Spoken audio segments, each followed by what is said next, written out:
నమస్తే. మనకున్న కోరికలకి, సమస్యలకి ఒక అర్చన చేపిస్తేనో, ఒకరోజు పూజ చేపిస్తేనో, ఒకరోజు జపం చేస్తేనో దేవతలు ఎలా కరుణిస్తారు, ఎలా అనుగ్రహిస్తారు? ఇది మనం అర్థం చేసుకోవాలి. మనం ఒకసారి ఏదన్నా ఎవరినైనా అడిగినప్పుడు మనుషులై మనమే ఎన్నో సార్లు కాదంటాం.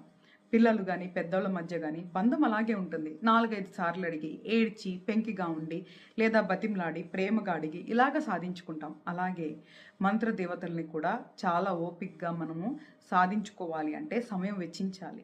అలాగే ప్రత్యేక పూజలు కూడా ఒకరోజు చేయించుకుంటే అవ్వదు. కనీసం ఒక 7 రోజులైనా, 11 రోజులైనా, నెల రోజులైనా ఒక కోరిక మీద గాని, ఒక సమస్య మీద కానీ, ఒక గోత్రంపై, ఒక కోరికపై పూజలు జరిపితేనే దేవతలు కరుణించి అనుగ్రహిస్తారు. ఏది కూడా ఓవర్ నైట్‌లో అవ్వదు. అది అర్థం చేసుకోవాలి. మనకున్న కర్మ తొలగించుకొని, మన కోరికలు నెరవేర్చుకోవాలి, దైవానుగ్రహం పొందాలి అంటే ఒక పద్ధతి ప్రకారం పూజలు జరిపించుకోవాలి. లేదా మీ స్వయంగా చేసుకోవాలి. ఇది అర్థం చేసుకొని దానికి తగ్గ ప్రణాళిక మీరు చేసుకోండి. సదా మీ సేవలో.